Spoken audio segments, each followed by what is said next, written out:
sûr que vous faites un tout petit peu comme moi ce matin. Vous êtes en train de décider de quoi va avoir l'air votre citrouille. Et je vous rappelle que nous aussi, on va avoir une journée, tout en costume d'ailleurs. Là, parce que les boys, ils veulent que, voyez-vous, ils veulent que je mette une moustache à ma citrouille. Je ne sais pas comment je vais faire ça. Mais en tout cas, quand je vais le découper, là, je suis sûre que ça va avoir l'air bien bizarre, cette affaire-là, les boys. Je vous ai fait une citrouille avec une moustache. Je trouve que c'est un peu ridicule. Je vais le découper, je vous donnerai le résultat demain. Ben oui, on va avoir une journée style Halloween avec Jean-Guy Moreau comme invité. Ça, c'est à la fin de la semaine, alors j'espère que vous allez être des nôtres. Mais en attendant, on accueille nos gens ici, en studio. Et croyez-moi qu'ils sont nombreux, ils sont de bonne humeur. Ils ont l'air d'avoir un peu chaud, par exemple, parce que vous savez, en studio, il fait chaud. Ça fait rien, ça revigote parce que dehors, il commence à faire quand même un peu froid. On a tout d'abord le groupe Les Cheveux d'Argent et leurs amis, dont l'organisatrice est Mme Moïsette Hébert. Bonjour, madame.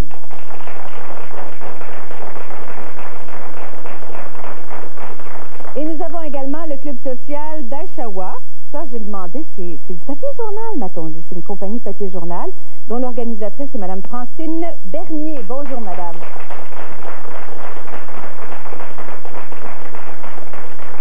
Je vous parlais de l'Halloween, mais bien sûr, il y a un événement très marquant qui s'en vient chez nous. C'est une semaine complète, c'est dans pas très longtemps, où on donnera toute la semaine aux années 50. Alors, je vous rappelle que si vous avez de beaux objets qui rappellent les années 50, 50 à 60, des photos, n'importe quoi, un grille-pain, un vélo, n'importe quoi qui nous rappellerait les années 50, vous seriez très gentil de venir en studio nous les montrer. On vous accueillera, puis on vous montrera ces objets-là. Et on aura une semaine très particulière avec des invités très particuliers. Si vous avez ces objets, il faut appeler au 684-2088. Pas oublier, dans le 418.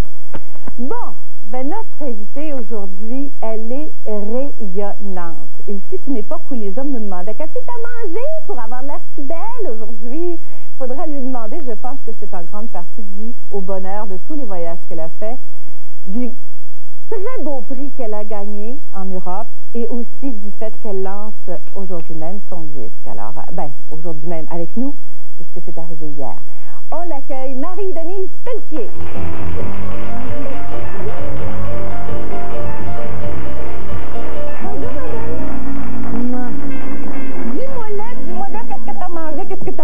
J'ai mangé, mais je pense que j'ai arrêté de manger. Il y a ça. Mais oui, tu as perdu beaucoup de poids, j'ai remarqué ça. Depuis un an ou deux, j'avoue que je me maintiens pas mal, puis je fais beaucoup d'exercices. Je me tiens en forme. C'est une fille d'exercice. C'est bizarre. Je suis une fille d'exercice, pas vraiment de machine. Je suis une fille qui aime l'action, qui aime bouger, qui aime faire de la bicyclette de natation. Ou, il faut que je sois en mouvement. T'sais. Sur un tapis roulant, je trouve ça bien plate.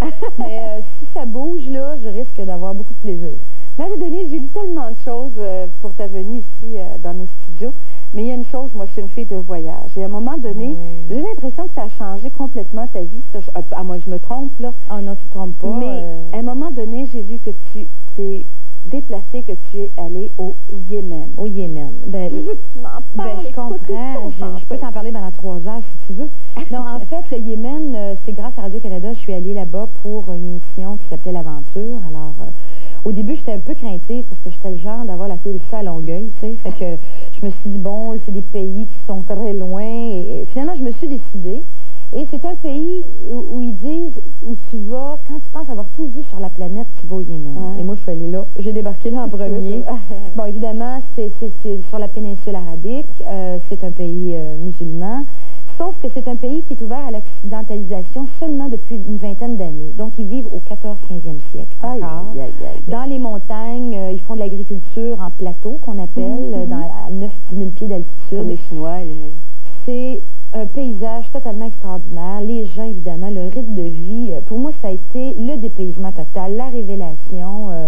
Comme quoi, oui, j'étais fait pour le voyage. J'adore découvrir des choses où tous tes systèmes de référence, finalement, viennent de tomber, viennent de sauter. Et j'avoue que le Yémen est un pays pour ça.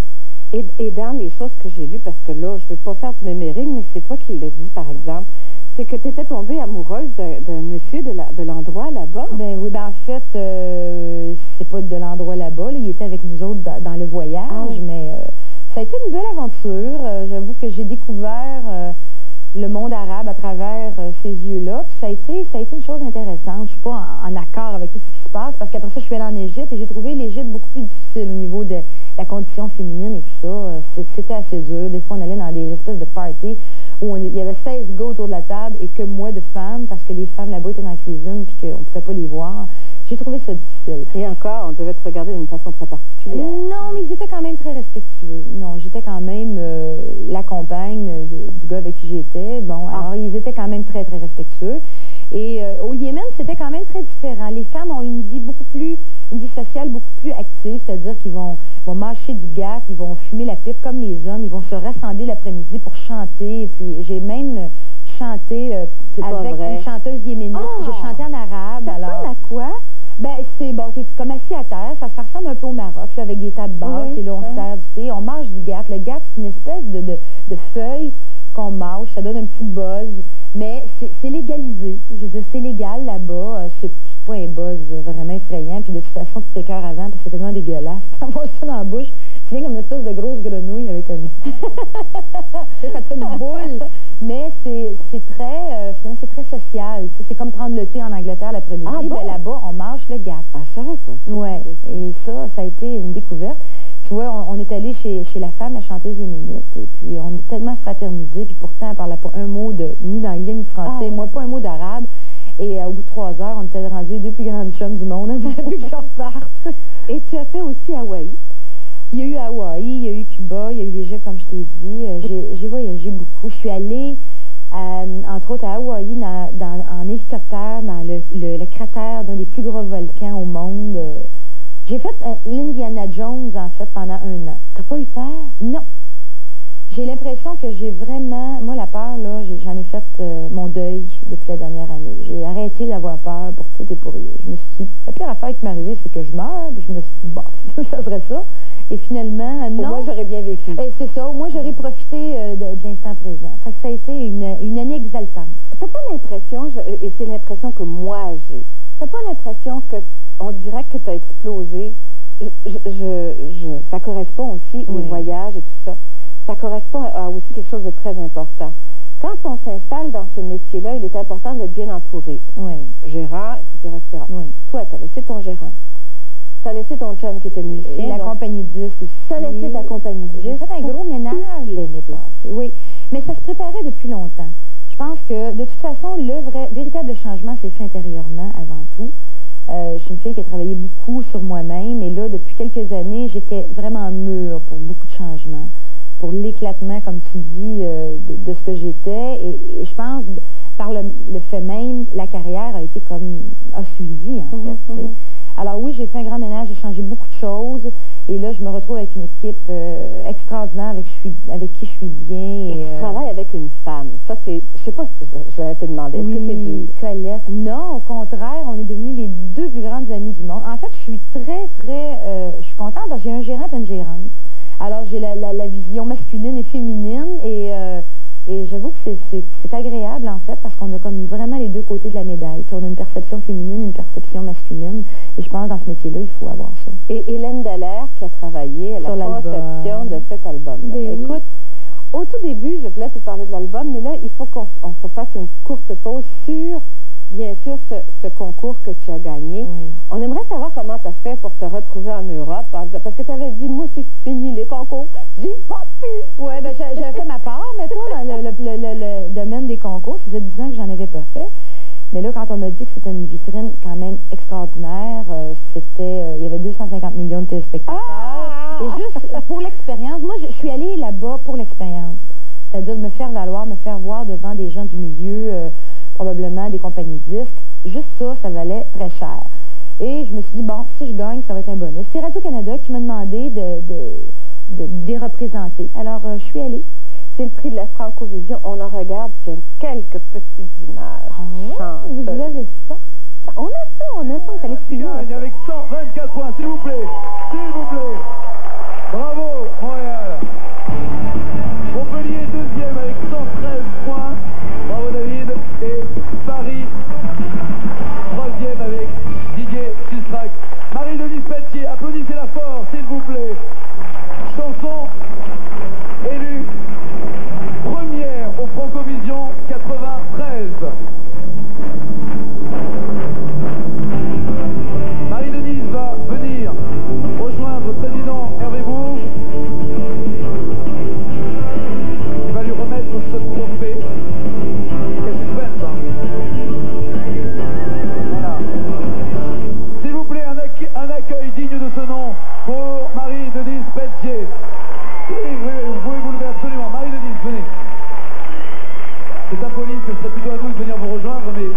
techniquement, c'est plus simple.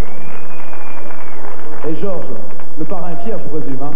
Super fier, très heureux, elle est tellement extraordinaire, elle le mérite, on peut l'applaudir très très fort. Et on pleure en même temps. Vous vous souvenez, hein? Oh, Et t'as gagné ça avec Inventer la Terre. Regarde, ça donne un micro-sillon en plus de ça, parce qu'on le retrouve sur ce petit micro-sillon. Oui. Où tu travailles avec Hélène, Hélène Dallaire. Hélène Dallaire, qui est la chef pour l'émission Sonia Benezra. Alors, pour situer un peu les gens qui travaillent avec Richard Séguin. Mais Hélène, on a travaillé, on faisait du piano-bar. On a commencé ensemble il y a une couple d'années. Et là, on s'est comme retrouvés pour ce projet-là. Et ça a été, je pense, un projet extraordinaire à réaliser. On a travaillé avec des musiciens en studio et ça a été un beau travail d'équipe. Et ça, c'est déjà sur image. On en regarde quelques images.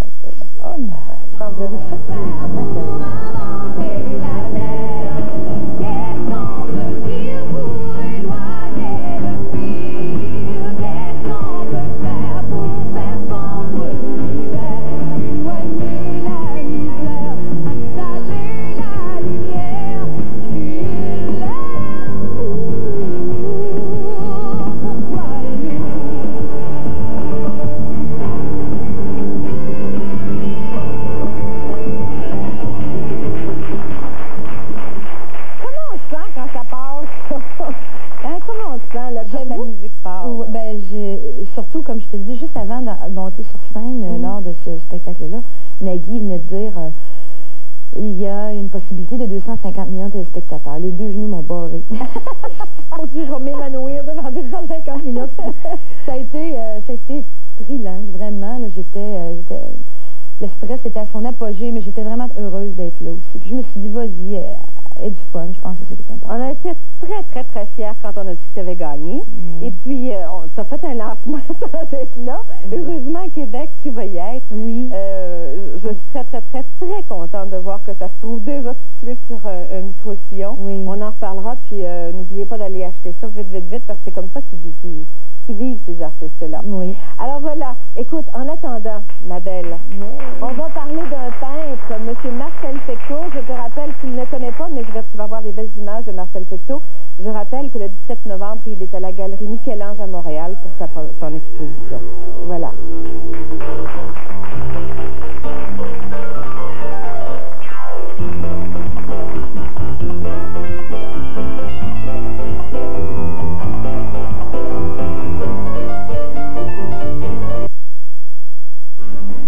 À chacun son tour cette semaine.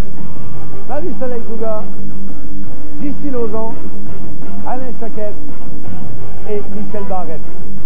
C'est un rendez-vous à ne pas manquer, ce lundi 1er novembre à 20h. Voyez Anne Letourneau dans Scheherazade, une comédie érotico-musicale, une expérience hautement aphrodisiaque. Un vent dans cet instant, devant cette assemblée. Un beau conte bien gras, où l'on parle d'amour, de fesses et de combat. Voyez Anne Letourneau dans Scheherazade, conte osé et gourmand. Le 6 novembre au Centre culturel de Drummondville. Vous voulez faire de la télévision, alors préparez-vous à partir avec toute l'équipe de La Vie en Esprit sous le chaud soleil de l'île Margarita au Venezuela, tirage le 22 novembre prochain. Départ dès le lendemain, 4 jours au cours desquels 2 couples chanceux vont tourner l'émission de La Vie en Esprit. Et justement, pour participer, bien, vous n'avez qu'à compléter le coupon disponible dans la tribune du mardi. Vous nous le faites parvenir, évidemment. C'est une invitation de la tribune Exosol et Télé7. Et surtout, j'espère que votre passeport est en règle parce que nous partons le 23 novembre. J'ai mal aux dents. J'arrache les dents en un rien de temps. Je suis la crocodile dentiste, crocodile dentiste. Voici Crocodile Dentiste. De chacun leur tour, les enfants arrachent une dent, mais s'ils arrachent la mauvaise, ils vont se faire croquer. Crocodile dentiste. De Milton Bradley. 1, 2, 3, 4. 1, 2, 3, 4. 1, 2, 3, 4. 8 en 4. C'est plaisant. Rien de bizarre. On joue à deux. C'est comme vous. On en place 4 en ligne et on gagne. On relève le défi. Puissance 4, un jeu de Milton Bradley. Une histoire d'horreur. Écrabouillage de gazon. Giclage de jus de légumes. Piétinage de pelouse. Pour blanchir ces horribles taches, il faut le nouveau Tide liquide avec substitut javelisant. Une nouvelle façon de laver tous vos vêtements. Salissez-vous blancs comme ceci, ils deviendront d'un blanc aussi épatant que ça. Le nouveau Tide blanchit sans l'apport d'un javelisant contenant du chlore. C'est donc sans problème pour traiter les couleurs, même les plus vives. Le nouveau Tide liquide avec substitut javelisant est maintenant offert en format compact. Une petite bouteille d'Ultra Downy peut-elle adoucir plus qu'un grand format de l'autre marque la plus populaire? Le grand format est déjà vide, mais pas Ultra Downy. 50 lessives ont été adoucies. Parce qu'avec Ultra Downy, un plein petit bouchon suffit. Ultra Downy adoucit bien plus et bien mieux. Inoubliable, merveilleuse, unique. Navy. Toujours impeccablement vous-même. Navy, la fragrance nette et classique de CoverGirl. En cette époque de famille éclatée, de famille reconstituée, quels sont les droits, quels sont les pouvoirs des grands-parents face à leurs petits-enfants? On en parle mercredi 27 octobre, sans plus ni moins, 15h15.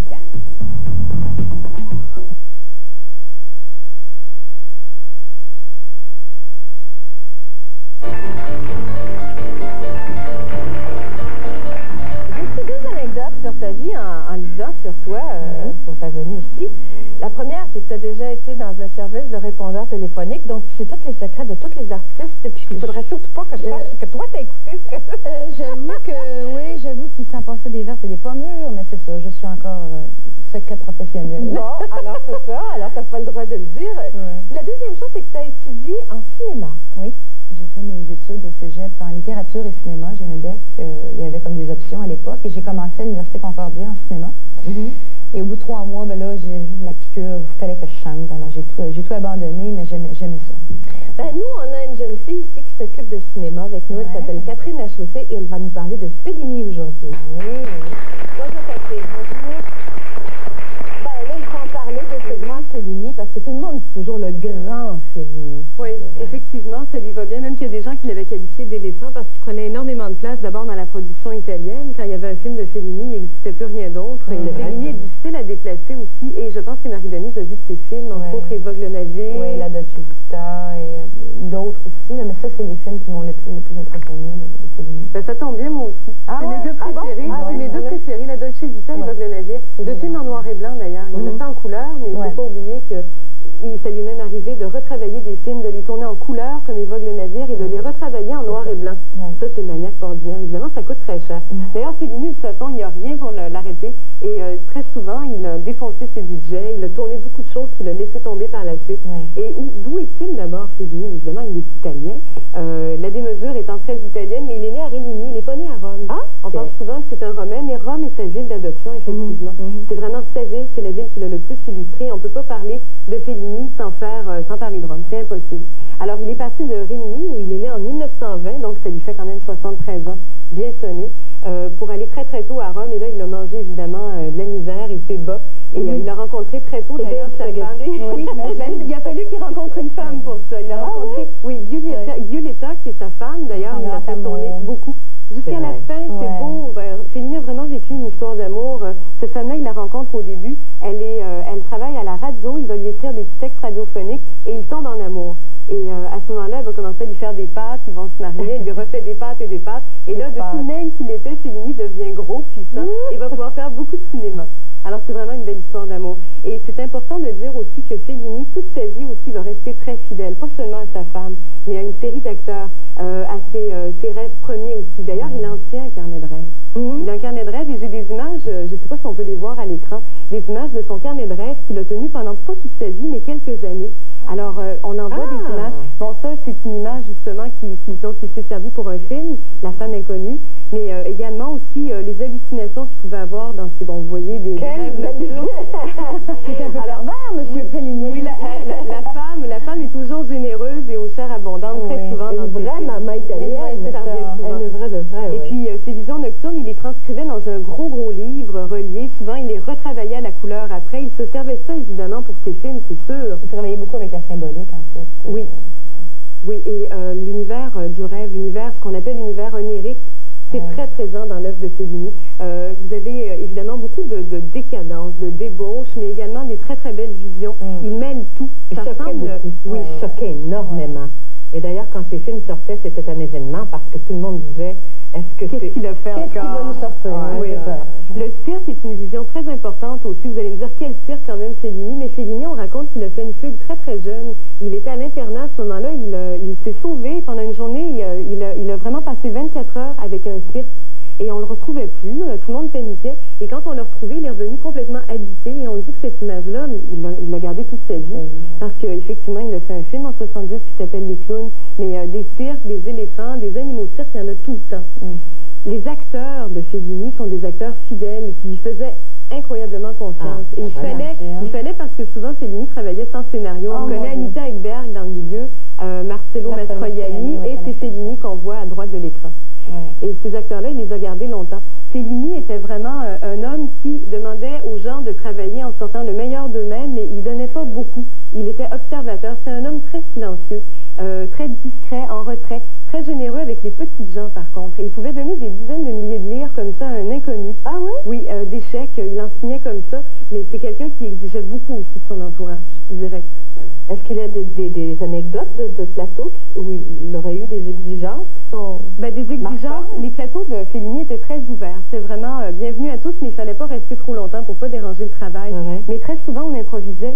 Alors, cette façon de travailler sans scénario, Marcello Mastroianni en a beaucoup parlé, c'est que c'était exigeant parce qu'on arrivait, on devait aller chercher le personnage en soi, mais on ne savait jamais ce que ça allait donner. Il y avait beaucoup d'improvisation. Énormément d'improvisation et beaucoup de chutes de films qu'on laissait tomber. Il était prêt à investir énormément pour, par exemple, tourner une scène qui allait en amener une autre, mais la première scène, on la laissait tomber. Ce qui était important, c'était le moment qui allait venir après. Donc, des millions de lire là, qui ont été, pas gaspillés, mais investis dans ce qu'on ne voit pas. Mais c'est très exigeant, ce genre de tournage, parce que lorsque tu fais un texte et que tu inventes au fur et à mesure, il y a des idées qui te sortent. Et si tu veux que la suite ait un lien avec le passé, avec ce qui a été dit, tu es obligé d'avoir quelqu'un qui te rappelle sans arrêt. C'est cette scène-là qu'on l'a gardée. Vous avez parlé de, disons, Giulietta. Ben, il faut parler de Giulietta à la prochaine scène. Pour un lien, pour qu'il le dise. C'est ça. Alors, c'est un travail très exigeant. Il devait avoir des collaborateurs, j'imagine, sur le plateau. Des scripts très sérieux. Il n'était là une équipe de script, que pour récupérer ce qui a été dit, pour pouvoir, au montage, faire quelque chose de crédible. Ben, effectivement, je suis sûre qu'il y a des acteurs de Fellini qui sont vus au montage et qui ont dit, mon Dieu, c'est ce film-là que j'ai tourné, mais c'est très, très bon. Vous êtes surpris des fois de ce que ça donnait. Alors, je vais vous montrer tout de suite. Il y a un extrait qu'on a bâti pour... C'est un extrait d'un film qui s'appelle Roma, qui a été tourné en 72. Il y a l'arrivée sur l'autoroute, qui est absolument démentielle, et Fellini, justement, mêle des visions de cauchemar à des visions féeriques. On voit d'abord Fellini lui-même, parce que Fellini s'est souvent mis en scène dans ses films. Il aimait beaucoup s'auto-analyser. Alors, dès le début, vous allez le voir, il est avec son équipe de tournage. Ils partent sur l'autoroute, et là, on va voir vraiment une galerie de personnages typiques de Fellini. On va voir les lieux, et on va voir cette espèce de mélange de rêve et cauchemar, et on finit sur Rome, dans un orage, ce qui est tout à fait typique de l'œuvre de Fellini. Alors, si vous voulez, on parle extrait tout de suite, et c'est vraiment, je pense, le meilleur résumé qu'on puisse avoir de ce que Fellini nous a donné au cinéma.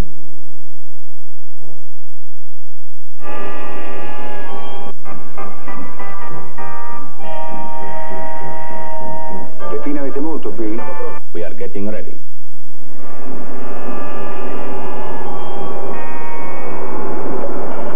All right, let's go.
absolument parfaite. Éclairage, montage, tout est beau. Ben, on se dirait que le vidéoclip doit beaucoup à des hommes comme Fellini, parce que c'est justement une façon de construire une histoire par flash. Et c'est peut-être un des premiers qui a vraiment osé faire un film sans qu'il y ait d'histoire. Il n'y avait pas de lien narratif, un début, une fin.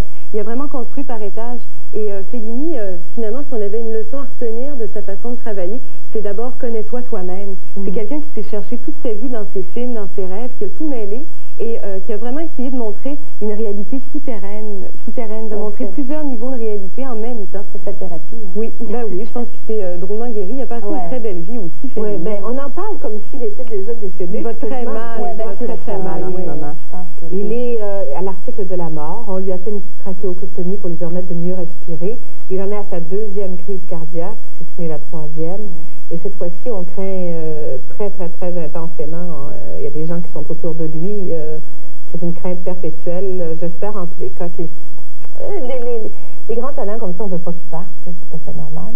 J'espère en tous les cas qu'on pourra revoir ses œuvres parce que ça vaut la peine. Et ça s'appelait, pour que les gens puissent... Le film qu'on vient de voir, c'est Roma. Moi, je recommande chaudement La Dolce Vita en 57, Palme d'Or à Cannes. Le film qui a assis sa réputation. Et évidemment, Vogue le navire, qui est moi, c'est mon préféré. C'est pas son plus connu. C'est une fresque. C'est magnifique. Ça se passe sur un bateau avec une diva. Il y a des éléphants, des rhinocéros dans le bateau. C'est incroyable. C'est digne de Fellini. C'est un beau film. Merci beaucoup, Catherine Lachaussée. Et ça tombe bien, parce que je vais pouvoir vous parler de mon petit vin, puis je vous le dis tout de suite, c'est l'Italie. Je leur donne toujours la réponse. C'est pas tout à fait correct, mais enfin, je pense qu'on va me pardonner. C'est le concours Faites comme Jacques et Nicole. Notre vin vedette pour cette semaine, c'est Mio Vino di Casa. Hein? N'oubliez pas, Mio Vino di Casa. Tout ce que vous avez à faire, bien sûr, c'est de signaler 514-790-VINO ou alors 418-890-VINO. Je vous ai dit la semaine dernière que je vous donnerais le nom de ceux qui avaient gagné le vin, parce qu'il y a une caisse de vin à gagner par jour. Pour le vin, Mme Patricia Labelle de Montréal, Léopold Patillon de Québec, Gaëtan Brien de Montréal, Pauline Doyon de Montréal, non, de Anjou, pardon, et Mme Josée Boivin de Matabetchouane. Bonjour, madame. Ces gens-là ont gagné une caisse de vin. Et puisque vous êtes parmi tout ce lot aussi susceptible de gagner une caméra vidéo par semaine, la première semaine, c'est Mme Thérèse Dufresne de Montréal qui s'est vue mériter ce cadeau. Je vous rappelle qu'il y a un voyage pour Paris à la fin du concours. Alors, téléphonez, laissez votre numéro de téléphone et répondez correctement à la question. Il n'y a pas de problème, vous êtes directement dans la course. À bientôt.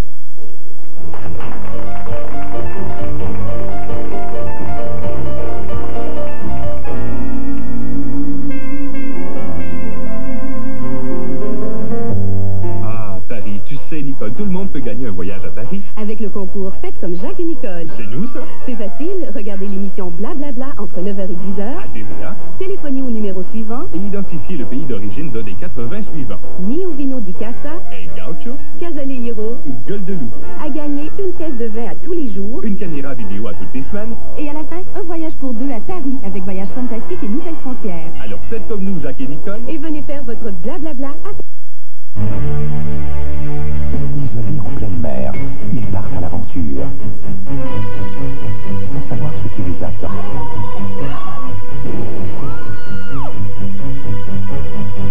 Ils devront vaincre leur peur.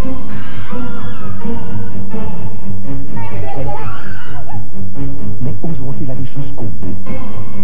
Fort Boyard. Dès le vendredi 5 novembre, sur TVA. Dis donc, en voilà un bel appareil photo. Hé, c'est encore toi? Si, chez moi, on t'appelle le type à l'appareil photo Nippon. Si, j'ai entendu dire que l'appareil photo Nippon a battu des records de vente. On en a même parlé dans une chronique sur la consommation à CNBC. The Nippon 35mm gets mine. OK. Laisse-moi deviner, avec la saison des fêtes qui approche à grands pas, tu recommandes fortement l'appareil photo Nippon comme cadeau de Noël, n'est-ce pas? C'est sûr. Appelez maintenant pour livraison garantie avant Noël de cet appareil photo de grande valeur à bon prix. Mais ce n'est pas tout. Appelez maintenant et vous obtiendrez 100 rouleaux de film Kodak gratuits à l'achat du développement. L'appareil photo Nippon 35 mm sans mise au point et 100 rouleaux de film Kodak gratuits à l'achat du développement au prix incroyable de 24,95 $. C'est le cadeau de Noël parfait. Hey, t'es presque aussi reconnaissable que cet autre type à Noël. Pour commander votre appareil photo de marque Nippon, appelez au 1-800-563-0077 ou écrivez à l'adresse sur votre écran. À compter de mercredi le 27 octobre, Wismart fait sa grande vente de liquidation au 340 rue Belvédère, Sud Place Belvédère à Sherbrooke. Incroyable, plus de 5 millions de stocks à liquider. Des rabais jusqu'à 80%. Des vêtements pour toute la famille. Appareils Procter, Sinex, Emerson. Jouets et accessoires pour enfants Fisher-Price, Mattel, Hasbro, Black & Decker. Meubles Ridgewood, laiterie Canon, Wabasso, Héritage. Lingerie Wonderbra, DJ Fresh. De tout. Mercredi, jeudi, vendredi jusqu'à 21h. Samedi, dimanche jusqu'à 17h. La grande vente de liquidation au 340 rue Belvédère, Sud Place Belvédère à Sherbrooke. Chez Wismart. Pas besoin d'être champion au quilles pour vous mesurer aux artistes qui participeront à la prochaine saison de C'est un abat. Procurez-vous votre carte de membre au Salon de quilles associé du Québec le plus près de chez vous. Amusez-vous, aiguisez votre style de jeu, le tout dans le but de participer aux enregistrements de C'est un abat qui auront lieu les 19, 20 et 21 novembre. Informez-vous dès maintenant et qui sait, peut-être aurez-vous la chance de jouer avec vos artistes préférés. N'attendez plus, devenez membre, jouez au quilles, mais gardez-vous des réserves. Bien que notre organisation affiche des records de vente en région, notre plus grande fierté au groupe immobilier Jacinthe Dubé, c'est la confiance que vous nous témoignez. L'achat ou la vente de votre maison permet à nos agents de vivre avec vous des moments privilégiés. En plus de vous offrir les services les plus efficaces, nos agents vous aident à franchir toutes les étapes en y mettant du temps, du cœur et de l'attention. Faites affaire avec des professionnels compétents qui ont la passion des maisons. Avec le groupe immobilier Jacinthe Dubé, c'est le résultat qui compte. Depuis déjà 1 an.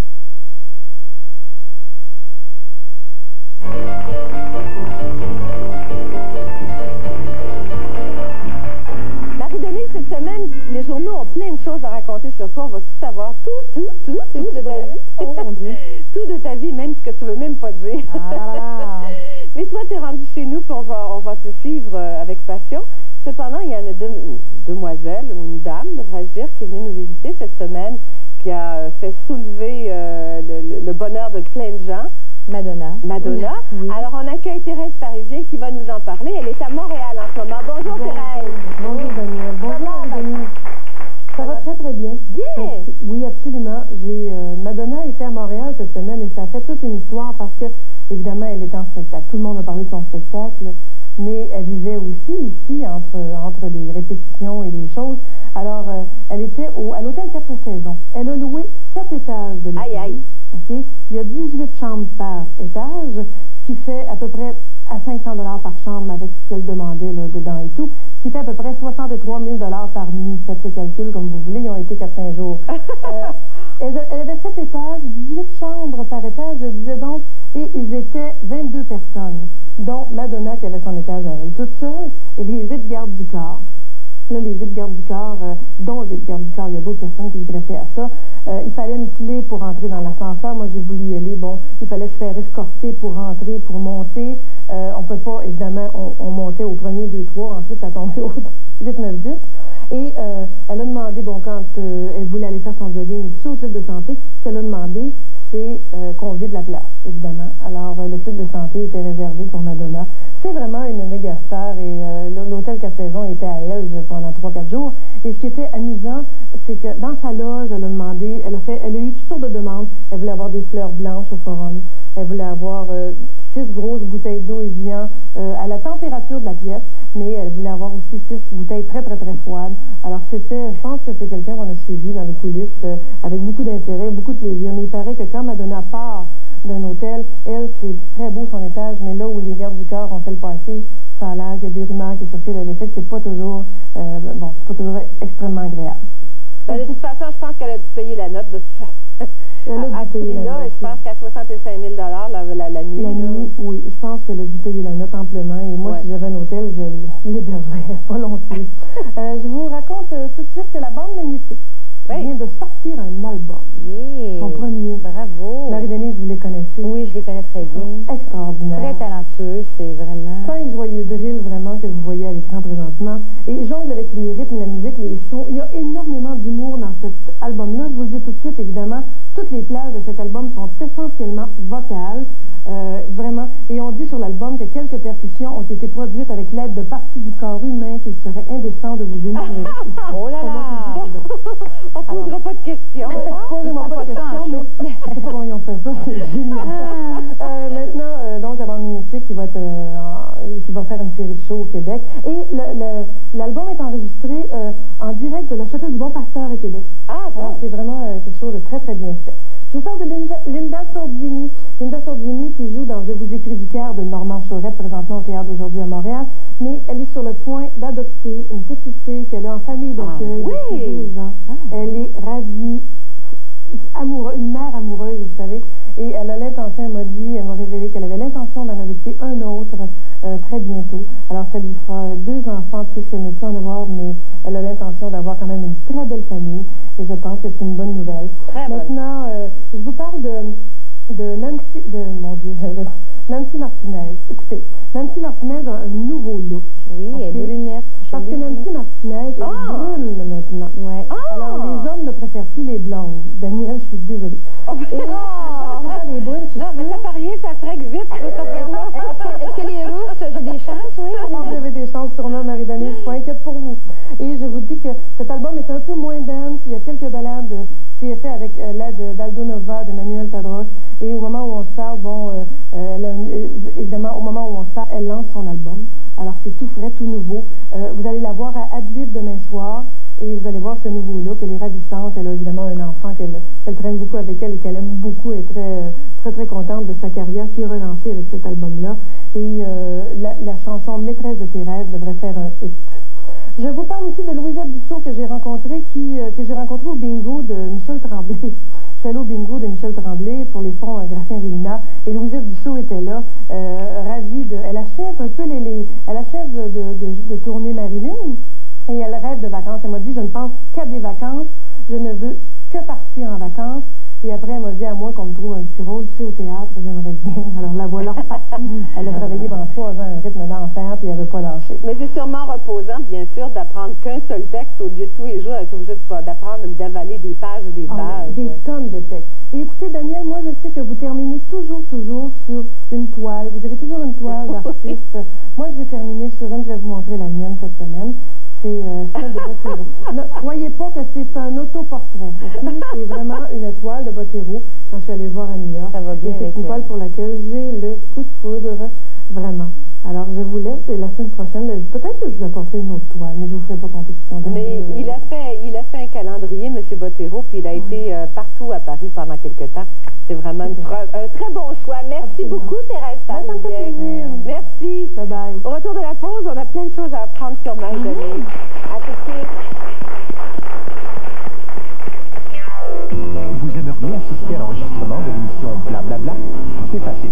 Réservez votre place en téléphonant au 418-684-2089 du lundi au vendredi sur les heures de bureau. Venez passer une belle journée à Québec. Les enregistrements ont lieu le matin dans les studios de Télé4. Bienvenue à tous. Mercredi soir, faites vos jeux, rien ne va plus. 19h, encore des gagnants à la poule aux œufs d'or. 19h30, prenez l'air avec Mel Gibson dans Air America. Tu vas voir, je me crache comme un dieu. 22h, comédiens, chanteurs et musiciens se donnent rendez-vous à Adlib avec Jean-Pierre Croisier. 23h, toute l'information présentée en 30 minutes par Jacques Moisan. Mercredi soir, seulement à TVA. De nouveau à la télévision, la trousse de secourisme de l'ambulance Saint-Jean. Conçue pour votre sécurité, elle vous accompagne partout, dans vos activités de sport, en auto ou à la maison. D'un concept modulaire exceptionnel, aussi simple que 1, 2, 3. Elle vous permet d'agir rapidement. Vous n'avez qu'à retirer l'enveloppe appropriée à la situation. Pour les blessures mineures, pour les blessures majeures, pour les blessures étendues, pour les brûlures. En tout, 9 enveloppes scellées et abondamment illustrées. Facilement remplaçable, le contenu totalise plus de 54 articles de premiers soins. En cas d'urgence, vous serez toujours prêt avec la trousse de secourisme de l'ambulance Saint-Jean. De manière à vous assurer le meilleur rapport qualité-prix, la trousse n'est pas vendue en magasin. Composez maintenant le 1-800-363-3559. Visa Mastercard, chèque visé au montant de 39,95, plus 4 $ de frais de manutention et taxes, à 1407 rue de la Montagne. Désolé, aucune commande payable sur livraison. M'achèterais ça, moi, homard domestique. Jean-Marc Parent, c'est le show comique le plus punché de l'année. Jean-Marc Parent à Sherbrooke les 5 et 6 novembre. Des gens supplémentaires le 7. C'est l'événement danse de la saison à Sherbrooke avec les grands ballets canadiens dans un tout nouveau spectacle grandiose avec des décors somptueux et une trentaine d'artistes sur scène. Le 3 novembre à Sherbrooke, présenté par la Caisse populaire des Jardins de l'Esprit. Le pensionnat de Drummondville, une école en action, une équipe dynamique, des cours intéressants, un encadrement personnalisé, motivation positive à tout prix pour une meilleure réussite scolaire. Le pensionnat de Drummondville fait le pari de miser sur la valorisation de la jeune fille tant dans les cours que lors des activités sportives, musicales, pastorales, littéraires, scientifiques et artisanales. Au pensionnat de Drummondville, il y a de tout pour toi et pour la mise en valeur de tes talents variés. Tu es intéressé? Viens nous voir. Aujourd'hui, en immobilier, qui dit mieux qu'Elias Projet Domiciliaire, promoteur du développement rue Baudry dans Sherbrooke-Nord et du fameux carré Mi-Vallon à Rock-Forest, où qualité, style victorien et modernité s'harmonisent parfaitement, où la taxation se maintient à un taux acceptable et où surtout vous pouvez emménager dès février prochain grâce aux conditions exceptionnelles de la super promotion d'automne actuellement en vigueur. Aucun souci de bail ou choix de 10 options crédit de 3 500 $ chacune. Composez 821 6000. Elias Projet Domiciliaire.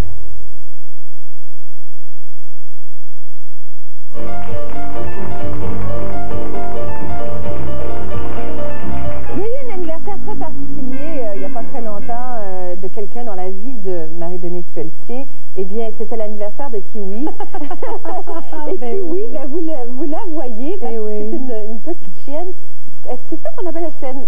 Le Schnauzer nain, oui. Elle a eu 5 ans le 21 octobre. La journée que je suis revenue de France, je suis revenue expressément pour son anniversaire et pour autre chose, mais je suis revenue puis j'ai acheté mon petit foulard carotté pour l'hiver. Un petit foulard parisien, quoi. Oui, ben ça va bien avec son style, avec les gros sourcils.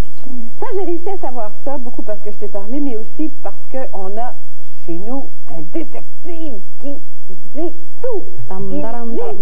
Alors, il dit tout. Et croyez-moi, j'ai une liste ici de choses qui va parler, ça va être effrayant. Roger Bourassa. Bonjour, Roger. Bonjour, Daniel. Bonjour. Alors, Roger est allé voir dans ta famille, Roger est allé voir chez tes amis, Roger est allé poser des questions à tout le monde. Voilà ce que ça donne. Tadam! D'abord, Kiwi, pour parler de Kiwi, et c'est vrai, c'est un petit foulard français, puis Kiwi a déjà été pris à un moment donné dans des valises en tournée, dans des caisses. Hein, il y a quelqu'un qui l'a enfermé à un moment donné. Oui, une fois, c'est parce qu'elle a la manie d'aller se coucher dans des road cases, qu'on appelle. Oui. Et puis une fois, on la cherchait parce qu'on avait fermé la porte, puis là, elle dormait, tu sais. On la cherchait un peu. On l'a cherchait, mais maintenant, on a ouvert les caisses, puis elle était couchée, elle dormait. Pas de problème, elle aurait pu se promener dans l'avion, puis on l'aurait pas... Ben, en fait, on avait besoin des gros cases pour mettre d'autres choses, tu sais, mais quand ils sont venus me mettre la console, je sais pas trop, ils ont fait comme « Oh, il y a un chien là-dedans! » Ouais. À Paris, d'ailleurs, tout le monde sait maintenant, Daniel, que Marie-Denise a été prise à Paris pendant quoi, 2 jours, 3 jours?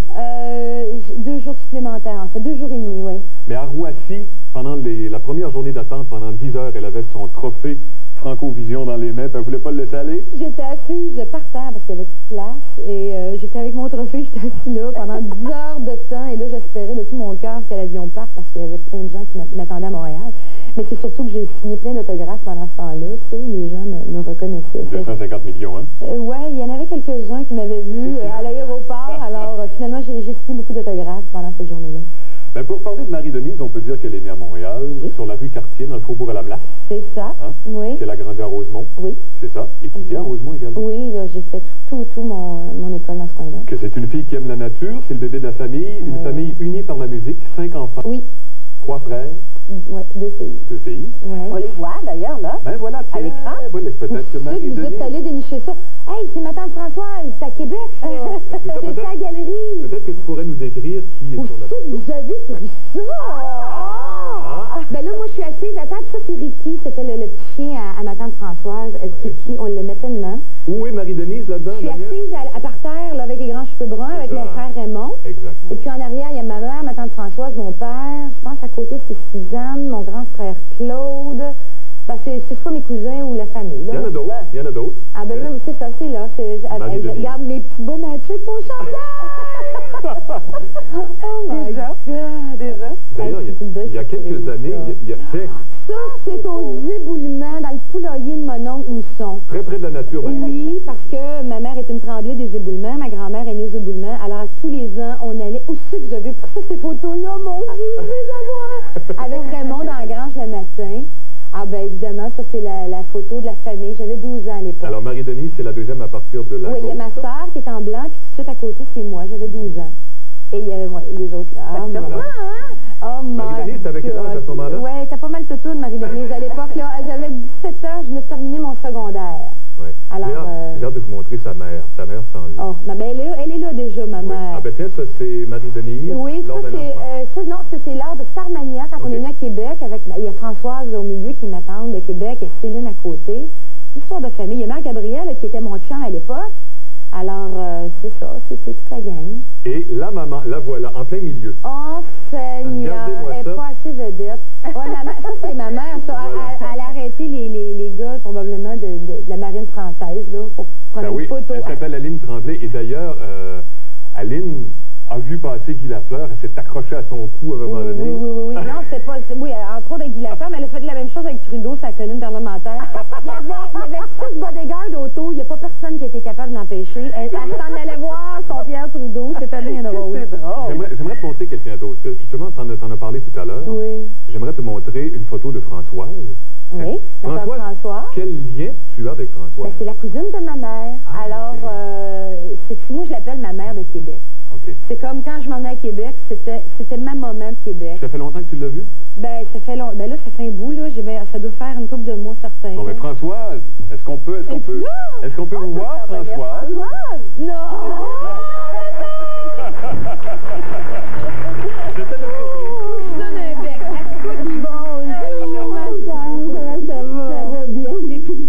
Oh, merci. C'est une grande honneur. Oui, je vous en prie, à ce moment de belle Françoise. C'est une belle surprise. Vous allez assister à tout ça, là. Vous devez être fiers d'elle, hein? Oh, oui, on est très fiers d'elle. On l'a partout dans la maison et puis... Je suis sa fille, parce que maintenant que Françoise, là, elle a eu juste des gars. Hein? C'est vrai qu'elle avait des gars, mais à toute fois que je venais la voir, j'étais sa petite fille. Ah oui, bon, on l'avait adoptée. D'ailleurs, Françoise suit tous les événements de Marie-Denise. Les lancements de disques, les premières. Oui. Raconte-nous un peu comment c'était dans sa famille. Ben, dans la famille, d'abord, il faut dire que hier après-midi, j'ai parlé longuement avec Françoise. C'est 2 ans chez nous. Oh, Seigneur, ben là, tu dois tout savoir. Le premier show de Marie-Denise, elle a été baptisée en 1960 devant 1000 élèves. Oui, c'était l'année de la grande mission et ils m'ont offert à la Vierge Marie. J'ai été consacrée sur l'autel. J'ai été le bébé qui a été choisi parce que ça a donné... alors, j'ai donné mon premier show, j'avais 2 jours. C'était le 5 avril 1960. Puis à l'âge de 4 ans, Marie-Denise, dans le sous-sol de l'église, elle chantait du Ferrat, C'est beau la vie, elle chantait du Vigneault et elle imitait Michel Richard. Imitait Michel Richard? Non, ce n'est plus à la fin de la soirée. Je faisais tous les petits gestes, la même affaire. C'est drôle. Ouais. C'est amusant. Marie-Denise, c'est une femme qui déplace de l'air, d'après ce qu'on m'a dit. Hein? Ah oui, c'est vrai ça? Oui, beaucoup. Énormément. Je me souviendrai tout le temps quand Nathan François nous a accueillis. Un matin, avec ma chum de fille, en 1965, je me souviendrai tout le temps, à la journée des Olympiques, on a décidé qu'on s'en allait à bicyclette à Québec. Et c'est ma tante qui nous a ramassés au bout de 4 jours parce qu'on était fatigués. Elle nous avait préparé des petits plats. Finalement, on avait perdu du poids en s'en venant, mais on l'a tout repris chez ma tante parce que Françoise est une cuisinière extraordinaire, vraiment. Marie-Denise est aussi économe. Moi, j'aimerais ça parler de la voiture que sa sœur Suzanne a achetée. C'est une Torino jaune qu'elle a vendue à Jacques, qu'il a vendue à Claude et que Claude a vendue à Marie-Denise. Et qu'est-ce qui est arrivé avec cette voiture-là? Qu'est-ce qui est arrivé avec la voiture? Moi, 2 fois, j'ai acheté les minounes de la famille. Hein? C'est moi comme le feu a poigné dedans. Je l'ai parqué face à un mur, mais ça a failli être une catastrophe. Le feu a failli prendre dans la maison. Et je l'ai éteint, puis je sais pas, il y a eu un problème. Je sors dehors. Le feu était poigné, là, je crie aux pompiers. Vraiment, ça a été... Puis j'aimerais ça aussi te parler de voiture parce qu'elle aime les voitures sport et elle aime la vitesse. C'est vrai, vous devez être inquiète quand elle vient vous voir.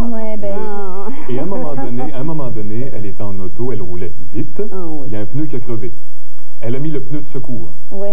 Et elle roulait tellement vite que le pneu de secours a crevé. Oui, 160, un pneu qui explose. J'avoue que c'est impressionnant. Mais j'ai une bonne voiture, j'ai eu des bons réflexes. Sauf qu'après ça, j'ai réfléchi. Je me suis dit, c'est peut-être un avertissement qu'il faudrait que peut-être tu modères. Mais c'est dur. Oh, mon Dieu.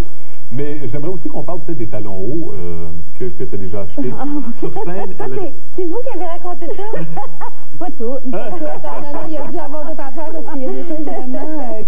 Sur scène, Marie-Denise, elle achetait des talons, des souliers avec des talons très hauts. Oui, très aiguilles. À l'époque, c'était la mode. C'est parce que ce qui est arrivé, c'est que la première fois que j'ai fait un concours à Granby, l'année que j'ai gagné, j'ai perdu un talon aiguille juste avant de monter sur scène. Et là, il fallait que je danse avec Boogie Woogie. En tout cas, finalement, on a fait une farce avec ça. J'ai gagné le concours. Ça m'a sauvé un peu. Mais ça m'a suivi tout le temps après l'histoire de talons. Je restais coincée tout le temps. Je me suis en Starmania. J'étais en train de... Laissez-moi mourir. Et là, je reculais. Je devais être à un endroit pour finir la pièce. Et là, mon talon aiguille était resté pris dans le plancher. Fait que là, il fallait que je meure finalement à mauvaise place. Mais ça m'a suivi pendant quelques années. J'ai eu beaucoup de difficultés avec mes talons. Ben, je vous remercie. C'est malheureux que je n'ai pas le temps de continuer. Et là, des pages. Il y a fois que tu me donnes les notes.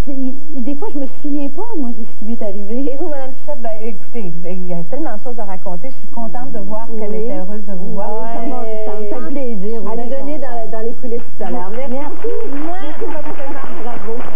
Merci. On vient.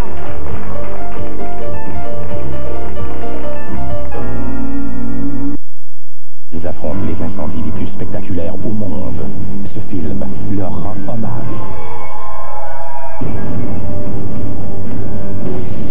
Kurt Russell, William Baldwin et Donald Sutherland. De feu à regarder.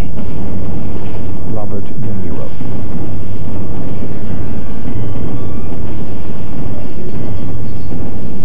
Pompiers en alerte. En primeur ce dimanche 20h. Seulement à TVA. Faites un retour vers le futur. Ce samedi à 18h, retour vers le futur. Et à 20h30. Bonne chance, on en a besoin tous les deux. Rendez-vous dans le futur. Vous voulez dire le passé? Voici en première, Retour vers le futur 3, ce samedi 20h30. Spécial Retour vers le futur de 5h, ce samedi soir, seulement à TVA. Qualité, confiance, satisfaction. N'allez pas chercher plus loin les raisons du succès de Tringle Mallard. Ajoutez à cela l'incroyable choix d'articles de décoration. Douillettes, stores, literie, tissus, accessoires de salle de bain. Des prix toujours imbattables. Des conseillers attentifs à vos besoins. Et vous obtenez les ingrédients qui ont forgé la réussite et la force d'un leader en matière de décoration. Tringle Mallard, 1800 rue Martineau à Saint-Hyacinthe. Sortie 130 de l'autoroute 20. 1922, l'abbé Delorme est accusé du meurtre de son frère. 1945, le communiste Fred Rose est soupçonné de trahison. 1950, suite à l'explosion d'un PC-3, Marguerite Pitt est accusée de complicité de meurtre. 1981, André Marchand est trouvé mort. Sa femme est accusée de l'avoir tué. Coupable ou non coupable? Coupable. 4 grands procès qui ont marqué l'histoire judiciaire du Québec. À voir absolument les grands procès dès le mardi 2 novembre 21h. Seulement à TVA. Mon propre beau-frère. Ben, il n'est pas propre, là, mais mon beau-frère, hein? Un autre rappel, Vivons des Champs à Sherbrooke et Drummondville. Arrête de pleurer parce que t'as pas de profit de chance. Les 3/4 du monde n'ont pas de tête. Est-ce qu'ils se plaignent? Le 12 novembre à Sherbrooke et le 21 à Drummondville. Ces chansons sont un véritable cri du cœur. Petru Gualfucci. Le 9 novembre à Drummondville et le 10 à Sherbrooke. Présenté par les Caisses populaires des Jardins de l'Estrie. Voici Fort Boyard, un ancien fort transformé en énorme plateau de télévision. Sous l'œil vif des caméras, 3 équipes québécoises doivent affronter des obstacles et des épreuves. Une véritable course au trésor. Découvrez les secrets de Fort Boyard, ce vendredi dès 19h. L'agrandissement de notre magasin est complété. C'est donc sur 3 étages et dans un décor unique au Québec et en Ontario que nous présentons notre collection fourrure, pelisses et manteaux en peau d'agneau. Notre ascenseur panoramique vous conduira à l'un de nos 5 salons. Le personnel compétent et la qualité reconnue de nos fourrures font que nous sommes en affaires depuis près de 50 ans. Ne restez pas dans le doute, venez nous visiter. L'Endroit Fourrure au 200 rue Notre-Dame-Est à Victoriaville. Même si c'est moi que tu me préfères, tu vas rester mon grand chum. Mais sa décision surprend. Peux-tu choisir les deux? Non, c'est l'un ou l'autre. Pour pas trop de lièvre à la fois, toi? En cas de Dieu, une présentation de Leïla ce jeudi 19h sur TVA.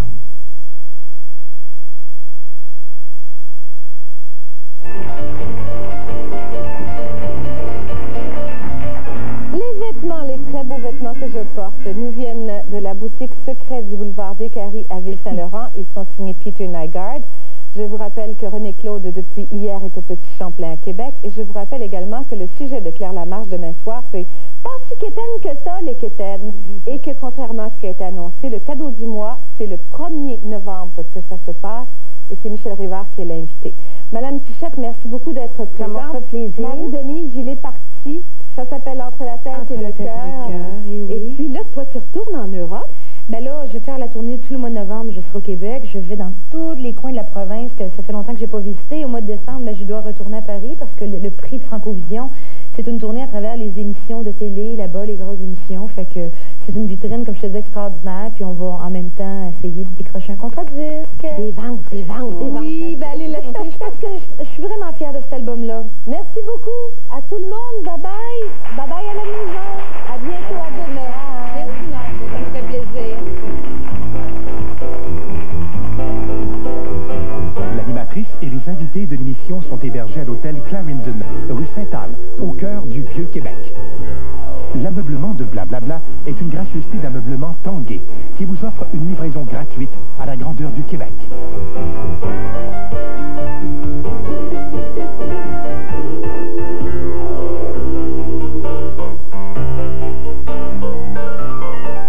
Poussez-vous les vieux, on va prendre notre place. Des jeunes dans le studio de Claire Lamarche à 16h.